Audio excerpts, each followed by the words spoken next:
तो भी gentle distortion कर रहे थे अपन कल। अगर आपने नोट्स बना लिए हो तो अपन ने लिखा था जेंटल डिस्टॉर्शन कब होती थी।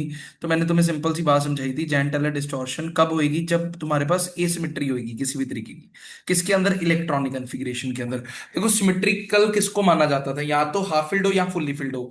तो सीएफटी के अंदर अगर टी टू जी के अंदर एक इलेक्ट्रॉन है, टी टू जी के अंदर दो इलेक्ट्रॉन है, टी टू जी के अंदर चार इलेक्ट्रॉन है, टी टू जी के अंदर पांच इलेक्ट्रॉन है, ईजी के अंदर एक इलेक्ट्रॉन है, या ईजी के अंदर तीन इलेक्ट्रॉन है, ये सारे केसेस जो है जैन टेलर डिस्टॉर्शन को सिग्निफाई करते थे। ठीक है, पक्का क्वेश्चन है ये, बड़ा इंपॉर्टेंट है, इसको ये ना सोचना ये फालतू का लग रहा है हमें, नहीं करते। Types of Jahn Teller distortion, Jahn Teller distortion की टाइप्स कितनी होती है? देखो कल हमने किया था, एक जेड आउट होती है, एक जेड इन होती है। जेड आउट का मतलब इसके अंदर जेड ऑर्बिटल जो है वो दूर चला जाएगा, जिसकी वजह से उसकी एनर्जी कम हो जाती थी। यानी कि इसके अंदर हम क्या कहते थे, डी जेड स्क्र में एक होता था, D X square Y square खाली होता था। डी इन जेड इन में क्या होता था, डी जेड स्क्र खाली होता था, D X square Y square के अंदर एक होता था, कुछ इस तरीके से। क्लियर? ये हमने कल सीखा था, ये पॉइंट दोनों याद रखना, ठीक है। बोलो, ये बात क्लियर? हाँ जी। अब यहां पर मैं आपको दोबारा कल वाला बताता हूं, मैंने लिखवाया था जेड आउट। जेड आउट पे क्या होता था, अगर जेड आउट होती थी तो इलेक्ट्रॉन डेंसिटी डी जेड पे, डी जेड स्क्वायर पे क्या होती थी, इंक्रीज करती थी, डी जेड स्क्वायर पे इंक्रीज करती थी। और D X square Y square पे इलेक्ट्रॉन डेंसिटी डिक्रीज करती थी। यानी कि electron density at D Z square increases. ठीक है, अगर इलेक्ट्रॉन डेंसिटी इंक्रीज कर जाएगी तो क्या होगा, शील्डिंग इंक्रीज कर जाएगी, shielding increases at D Z square, shielding बढ़ जाएगी। शील्डिंग अगर बढ़ेगी, शील्ड अगर ज्यादा होएगा, effective nuclear charge, Z effective कम होएगा, डिक्रीज हो जाएगा। अगर इफेक्टिव न्यूक्लियर चार्ज कम हो गया तो इसका मतलब अट्रैक्शन क्या होगी, अट्रैक्शन विल बी लेस। तो लिगेंड क्या होएगा, लिगेंड विल रिमेन। अभी समझ रहे हो ना, जेट इफेक्टिव क्या होता था, इफेक्टिव न्यूक्लियर चार्ज होता था जो एक्चुअल में लगता था शील्डिंग को कंसीडर करने के बाद। अगर इफेक्टिव न्यूक्लियर चार्ज मतलब अट्रैक्शन के लिए जो पॉजिटिव चार्ज की अट्रैक्शन जिसे न्यूक्लियर चार्ज कहते थे, वो अगर कम हो रहा है तो अट्रैक्ट ही नहीं होएगा, अट्रैक्ट ही नहीं होएगा, लिगेंड दूर दूर रहेगा। दूर दूर रहेगा तो बॉन्ड लेंथ जो है, bond length D Z square की क्या हो जाएगी, इंक्रीज कर जाएगी। तो एक्सियल बॉन्ड जो है, एक्सियल बॉन्ड लेंथ जो है वो इंक्रीज कर जाएगी। बोलो क्लियर? हाँ जी। इसमें कोई डाउट बताइए, ये बात क्लियर है? अब यस सर।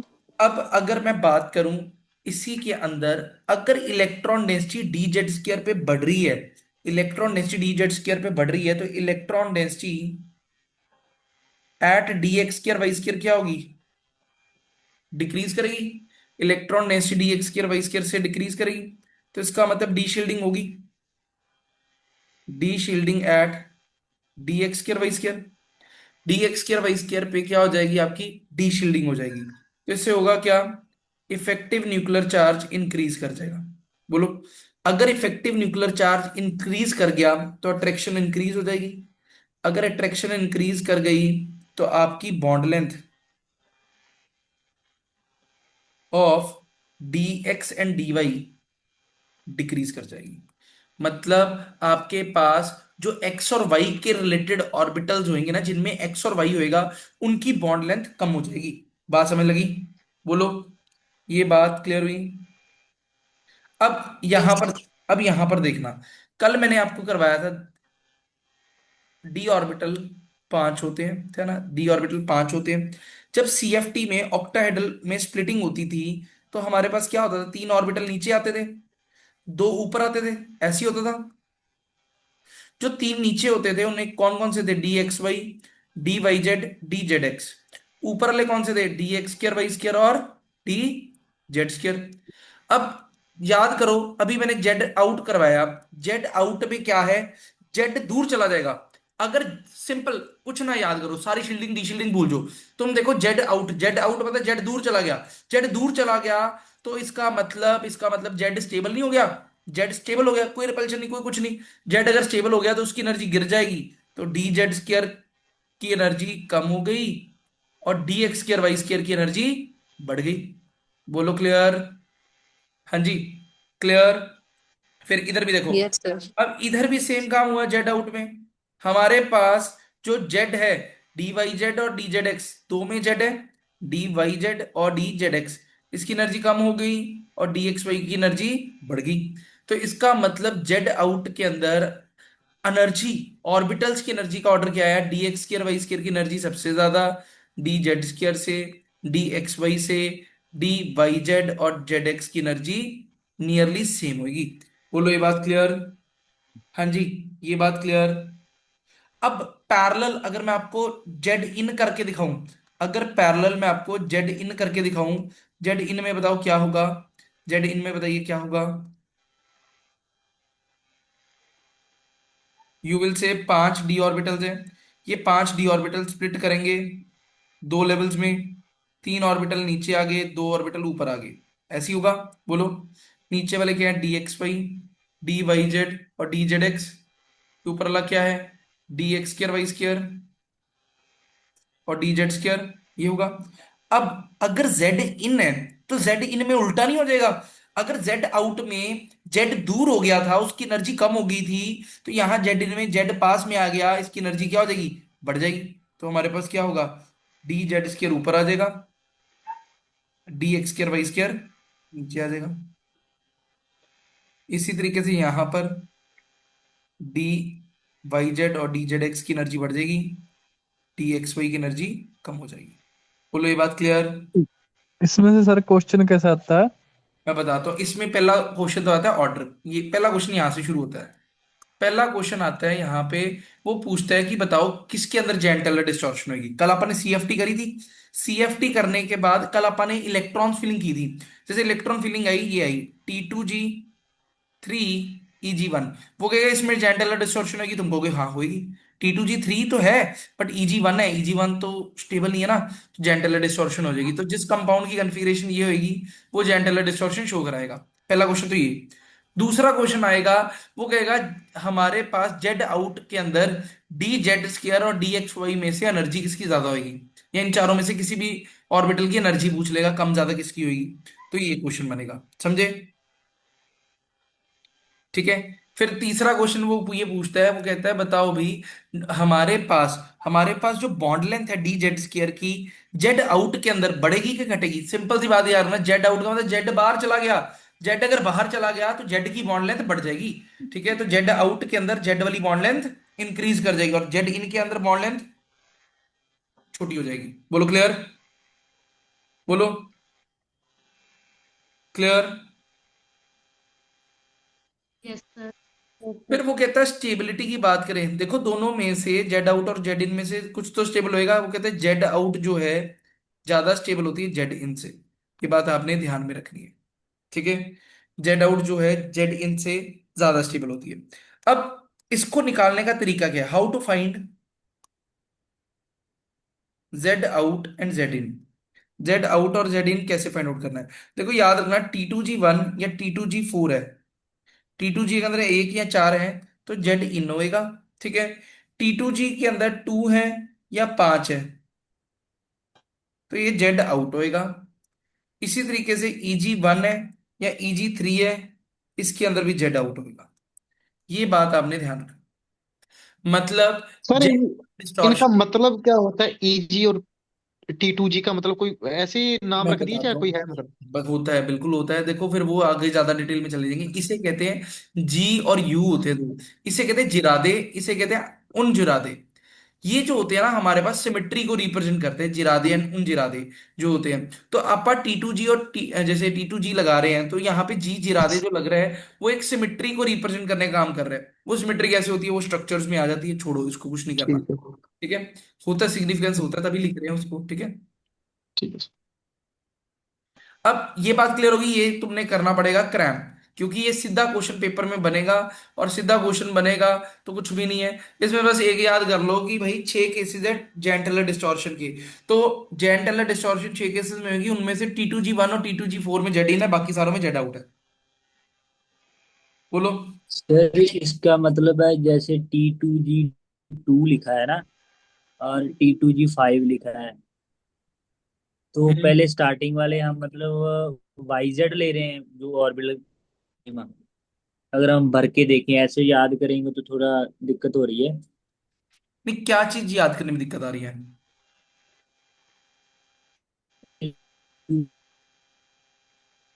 मलकी जी, आपका माइक ऑफ हो गया। T2G1 और 4 में जेड इन होगा, T2G1 और 4 में जेड इन होगा, हाँ जी। है ना। तो अगर हम इसको भरें तो मतलब किस में डेंसिटी ज्यादा हो रही है, एक्स वाई में हो रही है, वाई जेड में हो रही है, या जेड एक्स में हो रही है। नहीं नहीं, समझे नहीं बात। सबसे पहले तो ना अपन यहाँ पे पहले बिना स्प्लिटिंग के करेंगे ना। अपन ने मान लो ये ऐसे किया। मान लो 1 2 3 4 ये फिलिंग की। अब आपने को दिख गया T2G के अंदर 4 आ गए। 4 आ गए तो इसका मतलब क्या होगा? हमारे पास ये क्या है? जेड इन है। जेड इन के केस में स्प्लिट कर दिया। फिर उसके बाद एक। फिर उसके बाद तुम देखोगे अगर नीचे इलेक्ट्रॉन जा रहा है स्ट्रॉन्ग फील्ड के अंदर 2 3 4 हमारे पास आ गई। तो हमारे पास कॉन्फ़िगरेशन क्या बनेगी? DX/2 DYZ1 DZ(x1) ऐसे। ठीक है। देखो फिलिंग टू जो ऑर्बिटल मतलब इजी है, या नीचे वाले को सिर्फ T2G कहते हैं? क्या, दोबारा बोलना। टू ऑर्बिटल मतलब अगर ऊपर दो नहीं, ऑर्बिटल नाम है, है ना, नाम है T2G। DX। T2G हमारे उस लेवल का नाम है जिसके अंदर 3 ऑर्बिटल्स है। ठीक है सर, ठीक है। बस ये EG कंफ्यूजन था। उसका नाम है जिसके अंदर 2 ऑर्बिटल्स है। ठीक है। दो ऑर्बिटल, और ओके। और अगर मैं तुम्हें सिंपल सी बात बताऊं ना, अगर कोई अनसिमेट्रिकल सा कोऑर्डिनेशन कंपाउंड आ जाए और तुम्हें नहीं पता लग रहा अनसिमेट्रिकल है, सारे लिगेंड लुगेंड डिफरेंट है, तुम वहां पे याद रखना हमेशा जेड आउट होगी। Unsymmetrical always Z out. ठीक है, याद रखना। जेड इन के केसेस बड़े लिमिटेड होते हैं, मोस्टली जेड आउट होते हैं। समझे? बोलो। क्लियर? हाँ जी। इसमें कोई डाउट? यहां देखो, आगे देखो। CuH2O6 2 पॉजिटिव, ये है हमारे पास। इसको बनाते हैं। देखो ये क्या होता है, ये जेंटलर डिस्टॉर्शन शो करेगा कि नहीं करेगा? क्या लगता है आपको, बनाओगे? ये जेंटलर डिस्टॉर्शन शो करेगा या नहीं करेगा?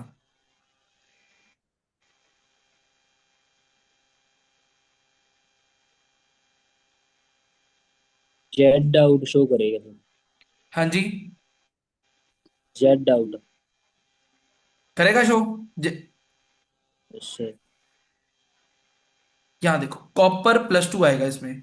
कॉपर+2 यानी कि आर्गन 18 3D10 4s1 3D9 आ जाएगा। ठीक है। 3D9 आया। हमारे पास ये होता है, ये ऊपर 2 होते हैं नीचे 3 होते हैं। EgT2G 1 2 3 4 5 6 7 8 9 ये आएगा। ये क्या आएगा? T2G6 EG1 आएगा। EG1 जो है ये JTD शो करेगा। ठीक है। अब यहां पर एक लाइन और लिखो। यहां पर लाइन एक क्या लिखनी है? अगर अगर दो कंपाउंड्स कंपेयर करवा रहा है, एक में अनसिमेट्री T2G में आ रही है, दूसरे में अनसिमेट्रिक EG में आ रही है, तो EG वाला ज्यादा अनसिमेट्रिकल माना जाएगा। तो EG की अनसिमेट्री एज कंपेयर टू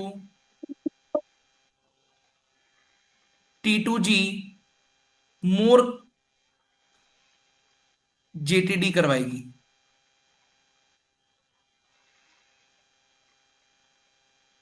ठीक है। मतलब एक कंपाउंड के अंदर आपका T2G1 आ गया, दूसरे कंपाउंड में EG1 आ गया। वो पेपर में पूछेगा बताओ भी स्ट्रॉन्ग जेंटल डिस्टॉर्शन कौन करा रहा है, तो जिसमें E वाले में अनसिमेट्री होगी। तो इसका मतलब यहां E में आ रही है ना, तो इसका मतलब ये जो है जेंटल डिस्टॉर्शन जो है स्ट्रॉन्ग वाली कराएगी। बोलो clear?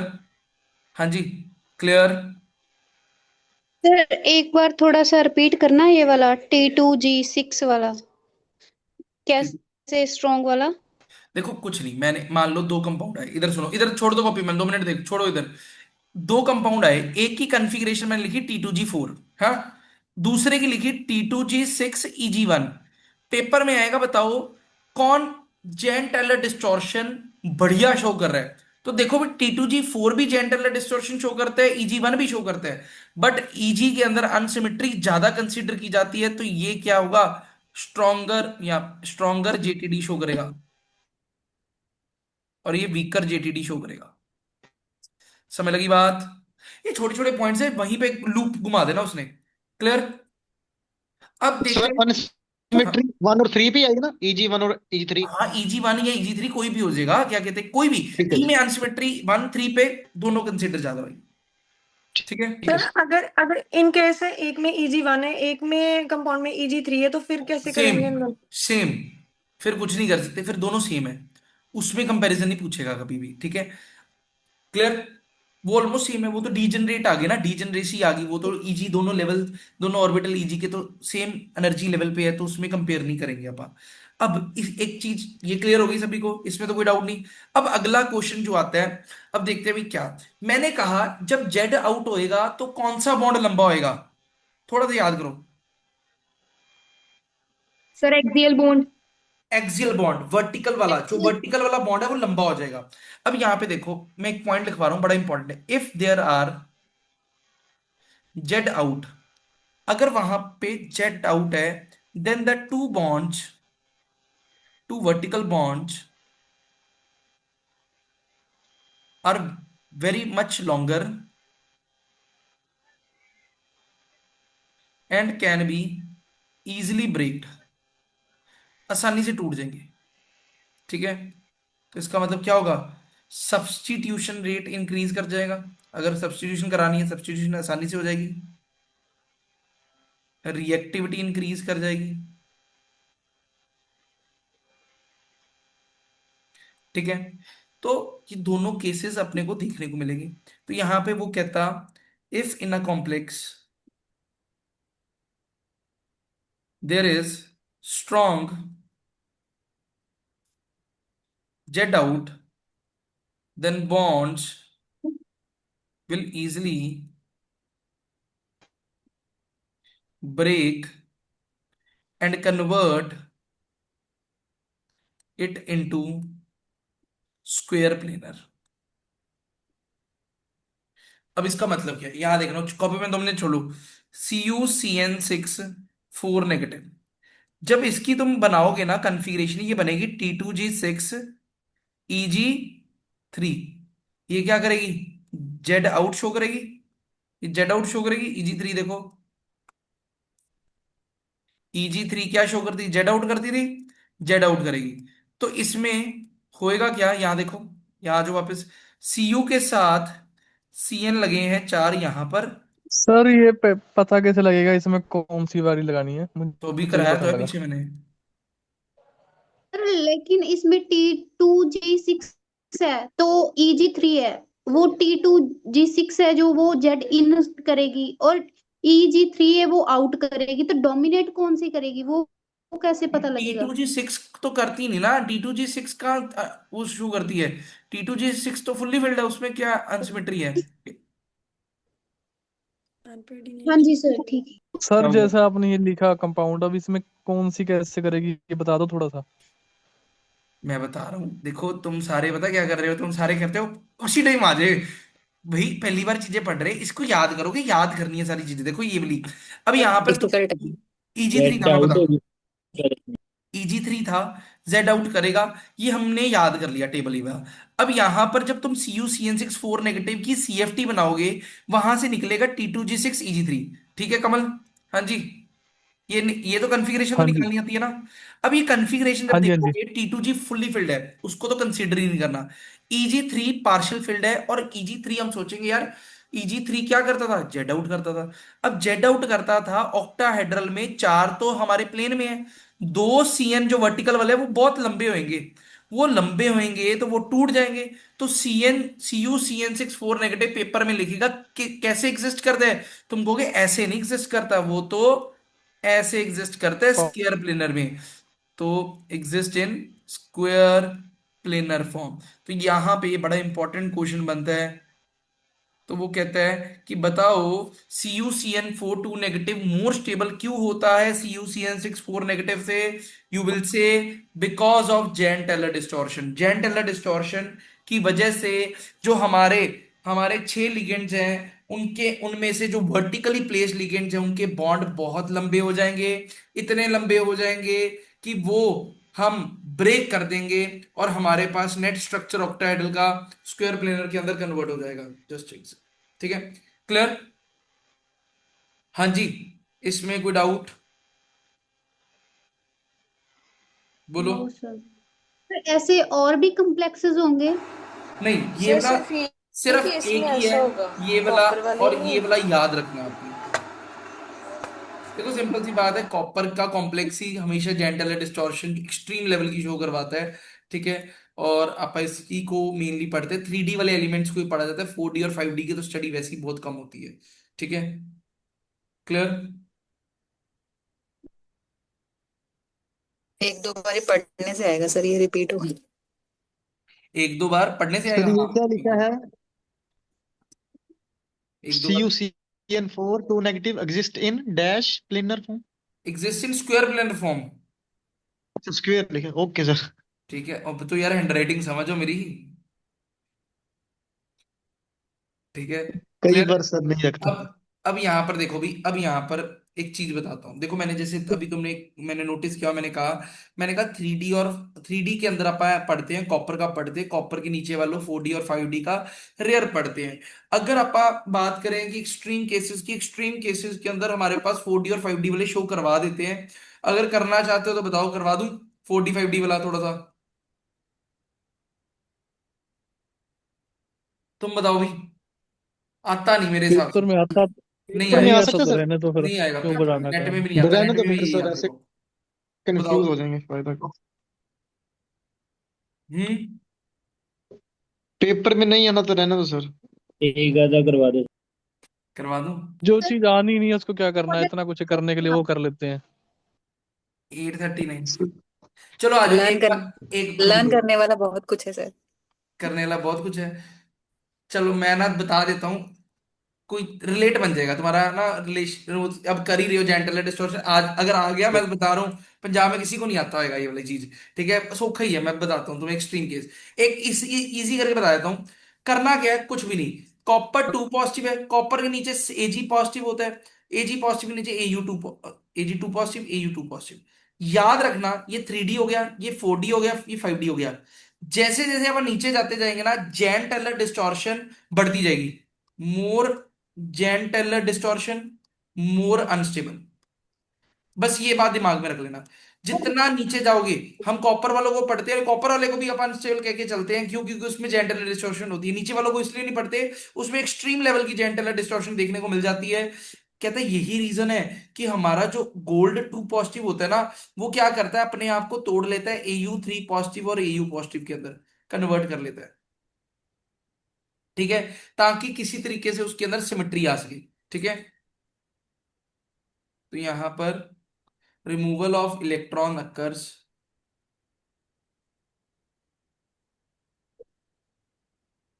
From dx square y square to make it stable।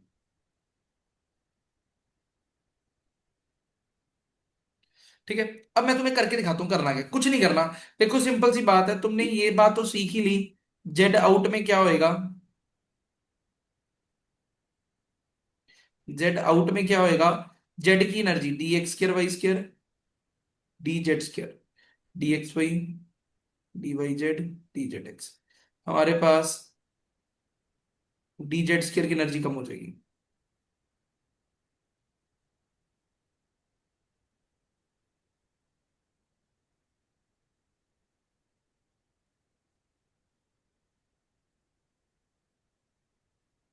dyz और dzx आ गया, बोलो क्लियर? ठीक है, ये किसके लिए है, for metal in 3D series. अगर तो 3D सीरीज का ट्रांजिशन मेटल है, तो उसके लिए तो ये इतनी की तुम स्प्लिटिंग कराते हो। जैसे कि आपके पास निकल हो गया NiCN4 2 नेगेटिव। ठीक है, कोई भी, जैसे कॉपर की अपन ने करवाई। ठीक है, तो ये काम अपा यहां तक करवाते हैं। बट अगर मेरे पास for metals of 4D and 5D series, 4D या 5D सीरीज के मेटल है, जैसे कि होते हैं PtCl4 2 नेगेटिव। ठीक है, PtCN4 2 नेगेटिव, ये हो गया। ये हमारे पास आते हैं, प्लेडियम आ जाता है, PdCl4 ओवरऑल 2 नेगेटिव, ये सारे आते हैं। कहते हैं इसमें क्या होता है, एक्सट्रीम लेवल की जैन टेलर डिस्टॉर्शन देखने को मिलती है। एक्सट्रीम लेवल पे होता क्या है, ये जो डी हमारे पास डी जेड स्क्वायर है, ये और भी ज्यादा स्टेबल हो जाएगा। ये इसकी एनर्जी सबसे कम हो जाती है। देन उसके बाद हमारे पास D X square Y square, इसकी एनर्जी बहुत बढ़ जाती है, ये ऊपर सबसे ऊपर चला जाता है, D X square Y square. दिख रहा है D X square Y square? हाँ जी, D X square Y square दिख रहा है भाई? हाँ बोलो। जी सर। डी एक्स वाई की एनर्जी भी बढ़ जाएगी, यहाँ पे आ जाएगी, ये डी एक्स वाई आ गया। और डी वाई जेड और डी जेड एक्स की एनर्जी अप्रोक्सीमेटली वही रहती है, कुछ ज्यादा स्टेबल नहीं होती, वही रहती है। तो होता क्या है, आपके पास सबसे ज्यादा energy D X square Y square की बन जाती है, देन डी एक्स वाई की बन जाती है, then D Y Z D Z X की बन जाती है, देन डी जेड स्क्र की बन जाती है। और 3D सीरीज के अंदर सबसे एनर्जी किसकी थी, D X square Y square की, फिर डी जेड स्क्र की थी, फिर डी एक्स वाई की थी, फिर डी वाई जेड और डी जेड एक्स की थी। तो पेपर में ना अगर आता है तो क्वेश्चन यही आएगा कि तुम्हारे पास एनर्जी का ऑर्डर क्या आएगा। तो एनर्जी का ऑर्डर 3D के लिए स्प्लिटिंग होती है, और एक्सट्रीम केस के लिए, एक्सट्रीम स्प्लिटिंग के लिए 4D और 5D सीरीज के अंदर अपन चले जाते हैं। बोलो क्लियर? हाँ जी, बोलो भाई, इसमें कोई डाउट? ओ सर। अब अगर तुमसे कोई पूछे ये जो एक्सट्रीम केस मैंने किया है, ये एक्सट्रीम केस है क्या, अगर ये एक्सट्रीम केस आएगा तो ये एक्सट्रीम केस क्या बना रहा है, ये स्क्वायर प्लेनर बना रहा है। तो पेपर में वो पूछेगा स्क्वायर प्लेनर का एनर्जी का ऑर्बिटल्स क्या, एनर्जी का ऑर्डर क्या होगा ऑर्बिटल्स के लिए। क्यों? क्योंकि देखो मैंने तुम्हें एक बात सुनो, मैंने करवाया था कॉपर के अंदर, कॉपर 3D सीरीज क्या है, उसके अंदर जेन टेलर डिस्टॉर्शन बड़ी ज्यादा होती है, ज्यादा होती है तो वो क्या करता है, स्क्वायर प्लेनर में कन्वर्ट हो जाता है। तो यानी कि वो इस फॉर्म में एग्जिस्ट करेगा। तभी तो तुम देखो प्लेटिनम वाला PtCl6 नहीं एग्जिस्ट करता। वो क्यों नहीं करता? क्योंकि उसमें जेन टेलर डिस्टॉर्शन बहुत ज्यादा होती है, तो इसलिए वो 4 लिगेंड्स के साथ एग्जिस्ट करता है, PtCl4 बनाता है। समझे? तो ये जो मैंने बनाया स्क्वायर प्लेनर का एनर्जी ऑर्डर बनाया, और ये जो मैंने बनाया ये मैंने ऑक्टाहेड्रल का एनर्जी ऑर्डर बनाया। समझे? बोलो, क्या ये बात क्लियर हुई सर इसमें? उधर डायरेक्ट क्वेश्चन आ रहा है कि स्क्वायर प्लेनर का एनर्जी ऑर्डर क्या है, या ऑक्टाहेड्रल का। तो फिर इसको याद रख लो, तो याद होना नहीं, ठीक है, तो इसलिए वहां बना के देख ले। 2 मिनट लगने हैं, ये तो अभी मैं तुम्हें समझा रहा हूँ, सारे ऑर्बिटल्स के नाम लिख रहा हूँ तो टाइम लग रहा है, नहीं तो अगर तुम्हें प्रैक्टिस करके लिए बनाना है तो 2 मिनट में बन जाएगा। वहां पे तुमने डिस्ट्रीब्यूशन ही करनी है ना, जेड आउट है, जेड आउट मतलब जेड एक्सट्रीमली स्टेबल, जेड को नीचे गिरा दो बिल्कुल, तो बन गया। ठीक है, समझे बात को? बोलो भाई, हाँ जी सर। इसमें किसी भी तरीके का डाउट या कंफ्यूजन? बाकी तो सर ऑर्डर वही है, ऑक्टाहेड्रल और स्क्वायर प्लेनर का, अकेला डी जेड स्क्वायर कोई लास्ट में करना है बस। हाँ, रट्टा रट्टा मार लिया। यस सर, फिर ऐसे ही याद होगा अगर टाइम बचाना है तो। सही है सर, कंपेयर टाइम नहीं करके कर बचना, लेंगे तो देखो बढ़िया ऐसे रहेगा। नहीं टाइम बचना, मैं तुम्हें बता रहा हूँ पेपर में जाकर कंफ्यूज हो जाओगे। टाइम नहीं बचना, उधर तो सर पता ही नहीं चलेगा क्या करना है। हो जाएगा। देखो इतनी जल्दी ना हौसला आ रहा करो, पेपर कल है, बताओ। पेपर नहीं ना कल, देखो सिंपल सी बात है। मैं सर फिर अपा ना एग्जाम प्रेशर भी तो हौसला होता बड़ी है। जल्दी हारते हैं। तुमने देखो पहले 10वीं की, फिर उसके बाद 2 साल गए, 12वीं की, फिर BSc की, फिर MSc की, फिर B.Ed की, इतने साल पढ़ाई की, इतने साल पढ़ाई की क्योंकि कल को शायद नौकरी लगेंगे। उस टाइम पे तुमने पेशेंस नहीं लूज की। आज अपन नौकरी के लिए पढ़ रहे हैं, महीना 2 महीना कोर्स करेंगे, 3 महीने करेंगे, उसमें आप पेशेंस लूज, कोई बात नहीं, आराम से करो, क्या कहते हैं, हो जाएगा, बट करके जाओ। और ये सोच के चलो ये क्वेश्चन अगर आ गया तो तुम सही करके आओगे, बाकी बड़े कम होंगे। ठीक है, तो ये भी तो है। अगर तुम पेपर की का बात लेवल है, देखो, आसान ही है ये औखा नहीं है। स्पेक्ट्रो तो कितनी डिफिकल्ट। क्या क्या क्या कह रहे हो? स्पेक्ट्रो से तो आसान ही है ये, स्पेक्ट्रो तो कितनी डिफिकल्ट है। स्पेक्ट्रो भी आसान है यार, तुमने बस बना दिया, हुआ क्या क्या के सारों ने। स्पेक्ट्रो भी ठीक है, कोई ऐसी वो दिक्कत नहीं है। अब जेड इन का भी बनाते हैं, इधर आ जाओ जेड इन में। अब तुम खुश हो ही, एक और करा देता हूँ। ठीक है, आ जाओ।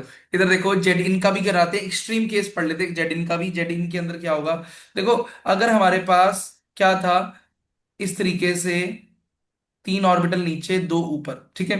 अब जेड इन के अंदर क्या था, जेड इन के अंदर हमने सीखा था कि जो डी जेड स्क्वायर है, जेड वाले की एनर्जी इंक्रीज हो जाएगी, एक्स वाई वालों की एनर्जी कम हो जाएगी। Then you will be saying that कि डी एक्स वाई इसमें से कम हो जाएगा, डी वाई जेड और डी जेड एक्स की एनर्जी बढ़ जाएगी। फिर उसके बाद हमारे पास D X square Y square की एनर्जी कम हो जाएगी, डी जेड स्क्वायर की एनर्जी बढ़ जाएगी। बोलो क्लियर। अब होगा क्या, जेड इन के बाद अगर आप और ज्यादा क्या करवाते हैं, एक्सट्रीम केस करा दे, यानी कि टीबीपी, यही बनेगा टीबीपी का ऑर्डर, ट्राइगोनल बायपिरामिडल।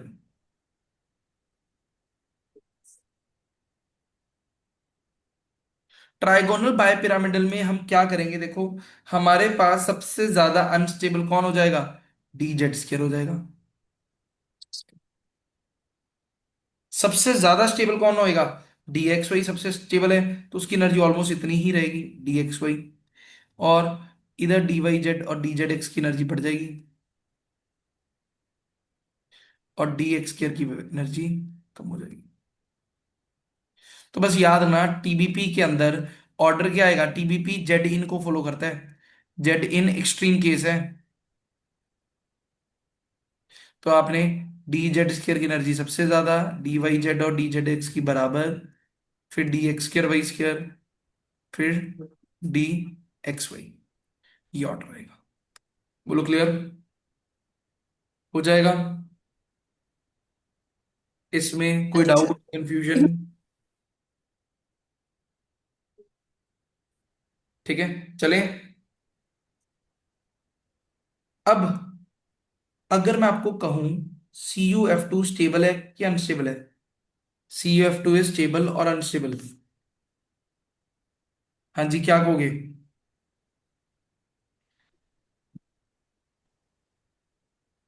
हाँ जी, क्या लगता है, बनाना इसको?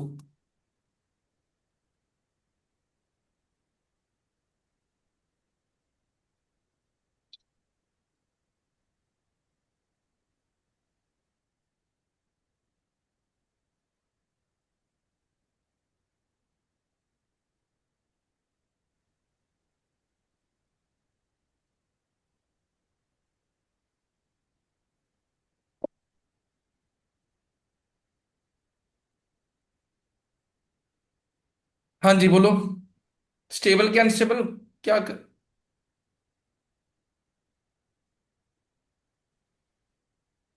स्टेबल क्या अनस्टेबल?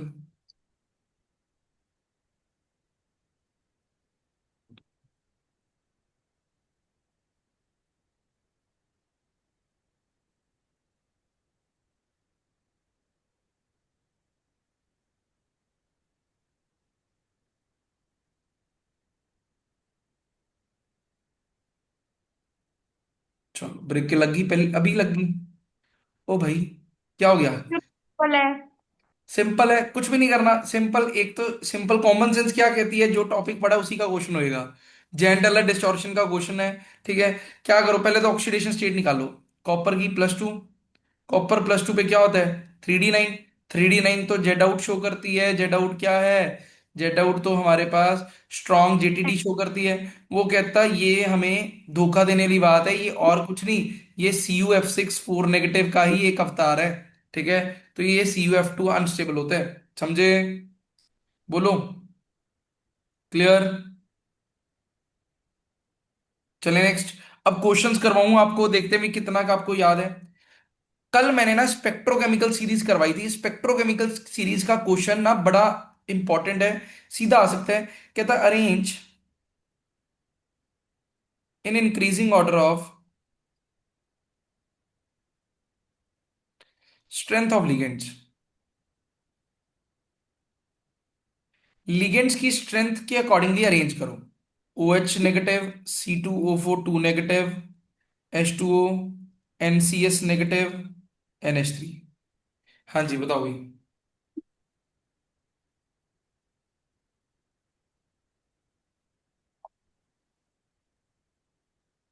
कैसे करेंगे? सबसे ज्यादा किसकी होगी? NH3 की। NH3 sir.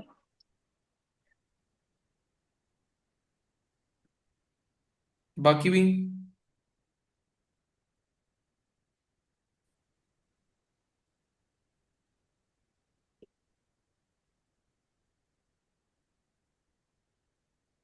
सर जैसे पढ़ा है उसको उल्टा करके लिख दो, सारा सेम आ जाएगा।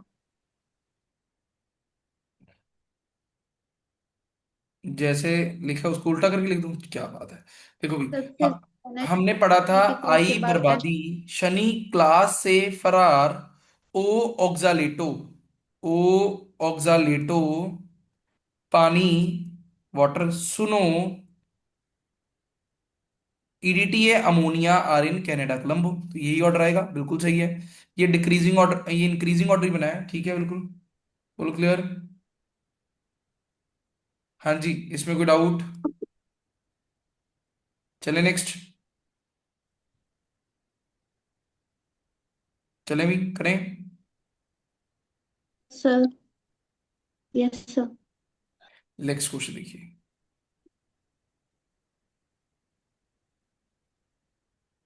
अब यहां पर देखो भी, कहता complexes of D3 metal ions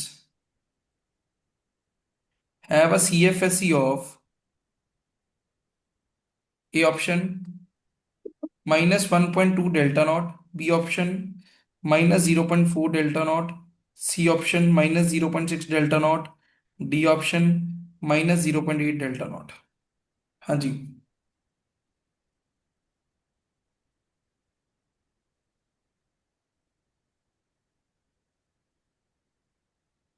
कैसे करेंगे बोलो? Sir -1.2 first option. देखो भाई कैसे करेंगे। अगर कुछ नहीं ना कहा, सुन लो बात, कुछ नहीं ना कहा, वीक फील्ड लेना है, ऑक्टाहेड्रल लेना है, ठीक है, वीक फील्ड लिगेंड समझेंगे अगर कुछ नहीं बता रखा, और ऑक्टाहेड्रली उसको अरेंज करेंगे। तो हमारे पास तीन है, एक दो तीन, तो लिगेंड की तो कोई जरूरत ही नहीं। हमारे पास ये बेरी सेंटर होता, तो इसकी एनर्जी ऊपर कितनी, +3/5 डेल्टा नॉट, एक नीचे कितनी, -2/5 डेल्टा नॉट। तो कितना बनेगा, 3 × -2/5 डेल्टा नॉट, यानी कि -6/5 डेल्टा नॉट, यानी कि कितनी, 1.2 डेल्टा नॉट। ये ऑप्शन आ जाएगा। अब कल ना मैं आपको एक चीज बताना भूल गया था, कल बातों बातों में रहेगी। डेकोरल क्या होता है? देखो कई बार डेल्टा नॉट ना पूछ के वो डी क्यू देगा, तुम कहोगे सर ये डी क्यू क्या है, तो याद रखना 1 डेल्टा नॉट जो होता है 10 DQ के बराबर होता है, ठीक है। तो मान लो अगर तुमने डी क्यू में आंसर देना है, तो डेल्टा नॉट की जगह क्या कर दो, 10 DQ से मल्टीप्लाई कर दो। तो क्या बनेगा, -12 DQ बन जाएगा। डेक्वेरल कहते हैं इसे। बोलो क्लियर? हाँ जी, क्लियर। अब इसके रिलेटेड एक क्वेश्चन करवाना था, तो मैंने डीक्यू बताया आपको। क्वेश्चन देखिए, लिख लेना बाद में, नोट सारे आ जाएंगे आपको, ठीक है। हाँ देखो क्वेश्चन, देखो क्या है। क्वेश्चन है, कहता है in octahedral complex 10 DQ difference in energy between which the following, which of the following D levels? A option dxy and dyz, B option dx square y square and dz square, C option T2G and EG, D option dxy and dzx। हाँ जी, C option. अब देखो भी बताओ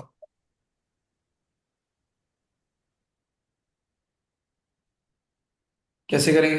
देखो भी, वो क्या कह रहा है इसको समझो। कहता हमारे पास 10 DQ जो एनर्जी गैप है, वो किसके, कौन कौन से लेवल के बीच में होएगा। देखो ये होता है हमारे पास, ये T2G होता है, ऊपर वाला EG होता है।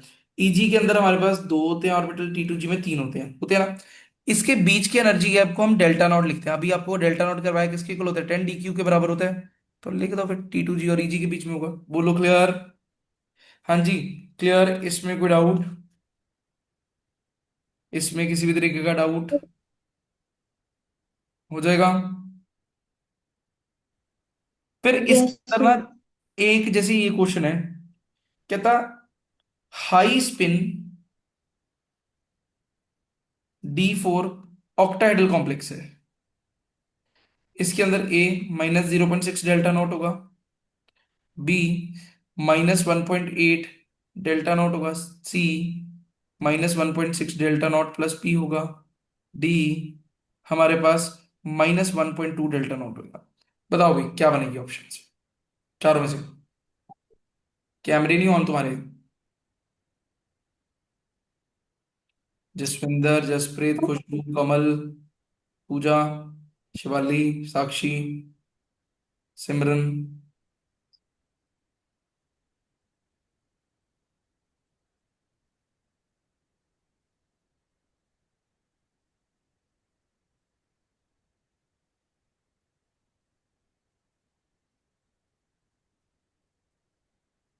सर -0.6। क्या बनेगा? -0.6। एक दो तीन, चौथा ये। तो हमारे पास क्या बनेगा? एनर्जी कितनी? एनर्जी याद करो कि क्या लिखते थे, नीचे वाली क्या होती थी? कौन बताएगा मेरे को? -2 डेल्टा नॉट ऊपर कितनी? +3/5 डेल्टा नॉट। तो 3 × -2/5 delta not plus 1 × +3/5 delta not -6/5 delta not +3/5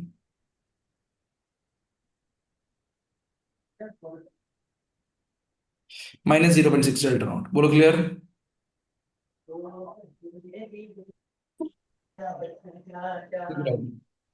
हाँ जी शिवाली जी क्लियर है? हाँ जसप्रीत? जी सर। यस सर क्लियर है। चलिए नेक्स्ट देखो। अब नेक्स्ट आ जाओ, अगला क्वेश्चन करते हैं। अगले क्वेश्चन के अंदर देखो क्या कह रहा है, कहता है द ट्रांजिशन एलिमेंट स्पेसिफिकली, उसने साथ में मेंशन किया है 3D सीरीज का ion having the configuration given below shows Jahn Teller distortion. A option D10, B option D8, C option D9 और डी ऑप्शन D0। बताओ भाई कहता है इनमें से कौन जेन टेलर डिस्टॉर्शन शो करेगा? बताओ।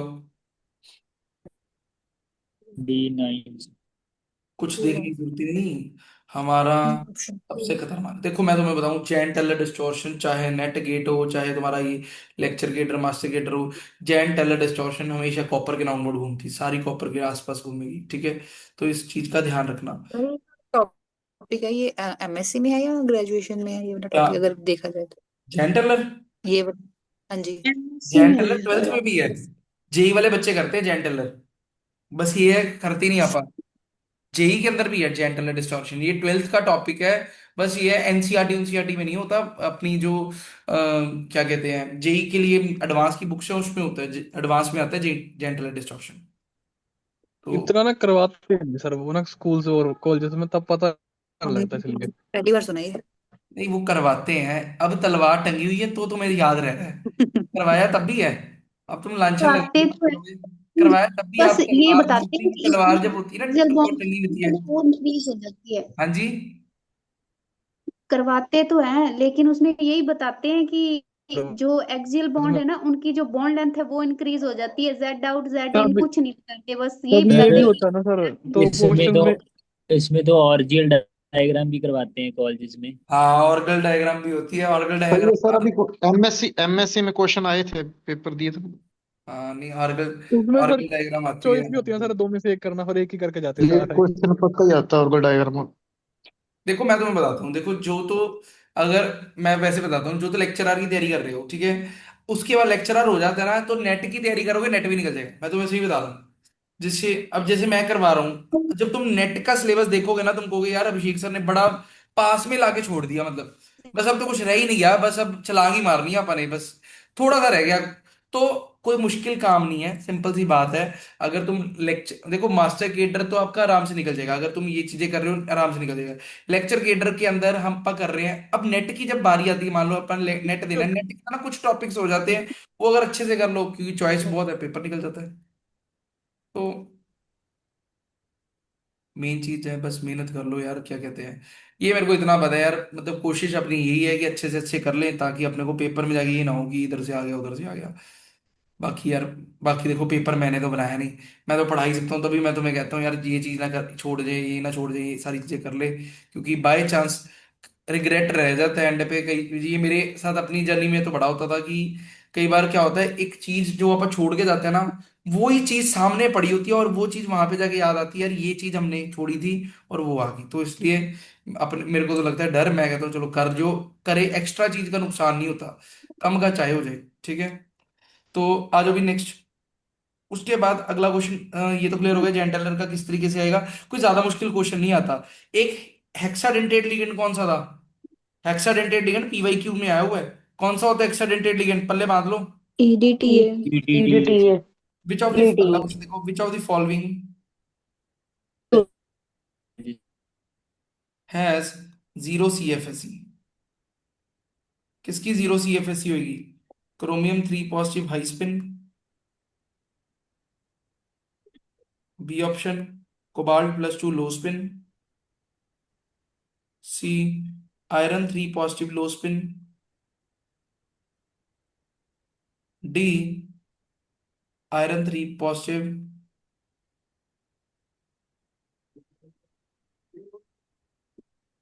High spin. बताइए।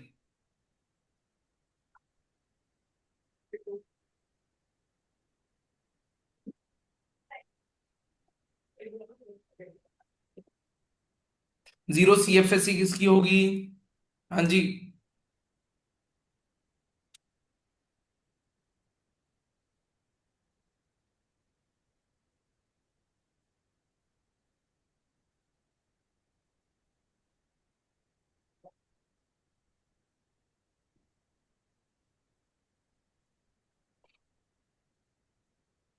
Sir, DT. Fe3 positive high spin, D option. जिसके अंदर D D5 option. होगा, और D5 हाई स्पिन मतलब ऊपर नीचे बराबर सारे एक एक इलेक्ट्रॉन होंगे, या सारा ऊपर नीचे फुल्ली फिल्ड होएगा, तो फुल्ली फिल्ड वाला तो कोई भी नहीं, D10 तो कोई भी नहीं है, D5 हाई स्पिन जो है वो जीरो शो करेगा ऐसे, ये वाला जीरो होएगा। बोलो क्लियर?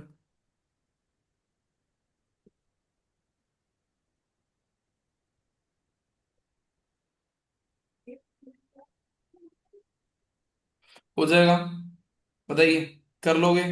तो भाई अब तुम्हारा ये कोऑर्डिनेशन कंपाउंड मेरी तरफ से डन है, ठीक है। तो अब तुमने करना क्या है, आज टेस्ट तुम्हारे अपलोड हुए हैं, वो सारे टेस्ट एक एक करके कोशिश करो, कल छुट्टी है, सारों की छुट्टी है कल, तो कल निपटा लो, वो मॉर्निंग में क्वेश्चन वो निपट जाएंगे, तो डन हो जाएगा कोऑर्डिनेशन। कल अपन फिर नेक्स्ट चैप्टर को स्टार्ट करेंगे। बोलो क्लियर? हो जाएगा? हाँ जी, कर लोगे? Yes, sir.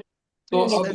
ये वाले लेक्चर्स के नोट्स रीड कर लेना, ठीक है, नोट्स बना लो, ठीक है, जो कोई चीज मिस हो रही थी उसको लिख लो कॉपी पे, क्योंकि मैं बताऊं, एंड पे जाके जब पेपर पास में होएगा, 10 दिन रह गए होंगे, तो तुम बार बार लेक्चर नहीं देखोगे, ठीक है ना, बार बार तुम क्या करोगे, क्या कहते हैं, नोट्स निकालोगे ऐप में से, तो उसको पेन डाउन करते जाओ, सारी चीजों की शॉर्ट नोट पहले बनाओ, लॉन्ग नोट्स मतलब पूरे जो मैंने क्रक्स, पूरा पूरा जो लिखवा रहा हूँ सारी एग्जांपल्स के साथ, फिर उसको जब रिवाइज करते हो ना, रिवाइज करते वक्त एक शॉर्ट नोट्स बना लिया करो, एक पेज पे सारा क्रक्स लिख दिया करो, कि यार ये चीज है, इसकी काम की चीज ये है, ऐसे करके निकालनी है, वो क्रक्स निकाल दिया करो, उसको अपने हाथ में रखा करो, बार बार रिवाइज करते गए, समझे? क्लियर? चलिए, ठीक है भाई, तो इतना कर लीजिए, मिलते हैं कल।